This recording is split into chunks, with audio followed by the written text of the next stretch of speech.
Hi guys, welcome to my channel Lush Foliage. I hope you guys are fine and are safe. In today's video, we are going to be talking about another variety of Syngonium called as Syngonium Confetti. Now in my last video, in the unboxing video, I mistakenly identified it as pink spot, but it's actually Syngonium Confetti.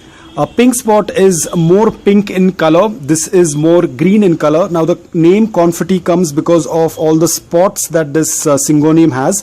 It's an extremely beautiful Syngonium and very fuss free, very easy to take care.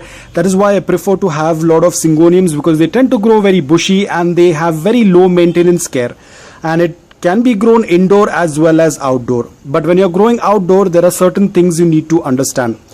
Now first we're going to talk about the light. Now remember, in our last video we spoke about another Syngonium that had dark colored leaves, dark green leaves, and they will do well in low light.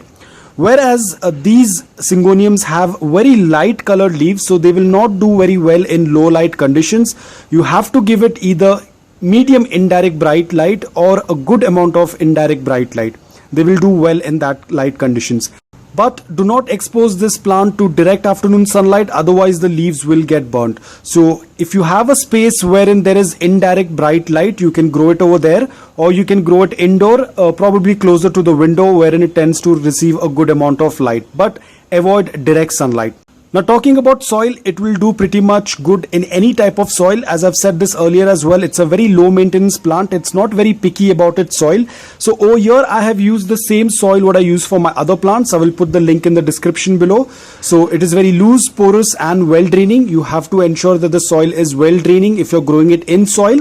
You can even grow this plant in water as well, but as I said, every week you need to change the water to prevent any bacterial infection. Otherwise the plant will do quite well. You can take the roots, clean the roots completely off soil, and then put the roots in water, and the plant will do quite well.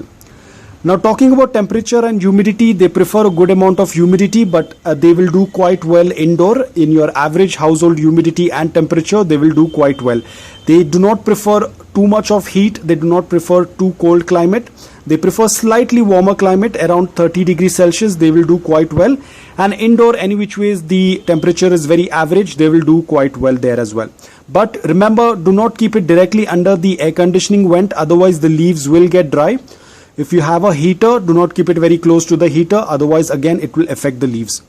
Fertilizers are not much of an issue. Even if you do not add any fertilizers, the plant will still do quite well. But in case if you want to add any fertilizers, you can do it during the warmer months. During summers, probably you can do a liquid fertilizer like seaweed. You can dilute it in water and give it probably once a month or once in 2 months. It's absolutely fine.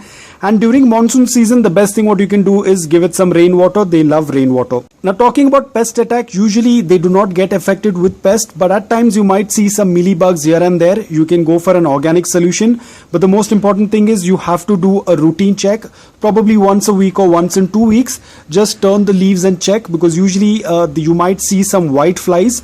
So as soon as you see, the earlier you treat them, the much better it is. Always avoid the insects or bugs to spread on your plants. The initial stage when you tend to see it, take care of it so that it does not spread onto the plant.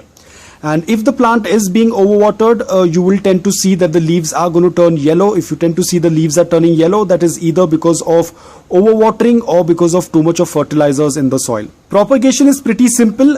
You can do a nod separation. Now this plant does not have nodes yet, but as and when it starts to grow, like I have used this trailing thing, it will climb onto it, because they are epiphytes in nature. They tend to cling onto other plants or other tree trunks, and they tend to grow on it.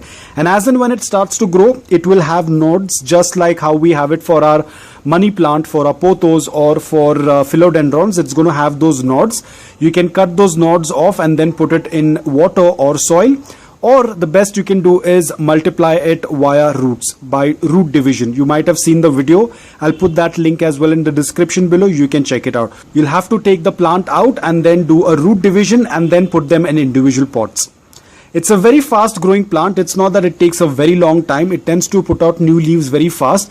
That's why it's a very popular house plant among a lot of plant lovers. Now talking about toxic, yes, this plant is toxic, so ensure that you keep it away from reach of small children and pets. because if the leaves are ingested, it could lead to problems, just like how we have for our chocolate Syngonium, the same thing, because all the varieties of Syngonium have the same toxic level. So ensure that you keep it away from small children and pet. And it's always a good practice after touching any plant, whether it's toxic or not, it's always better to wash your hands, because you never know, some plants like philodendron, as I said, it can lead to a lot of itching after touching the plant. Even if you do not come in contact with the sap, it can still irritate your skin. So as a good practice, whichever plant it is, whether toxic or not, it's always better to wash your hands after touching any plant. So guys, I hope that this video was helpful to you. If it was, please hit the like button. If you're new to my channel, please consider subscribing to it. Until then, take care, stay safe and keep planting.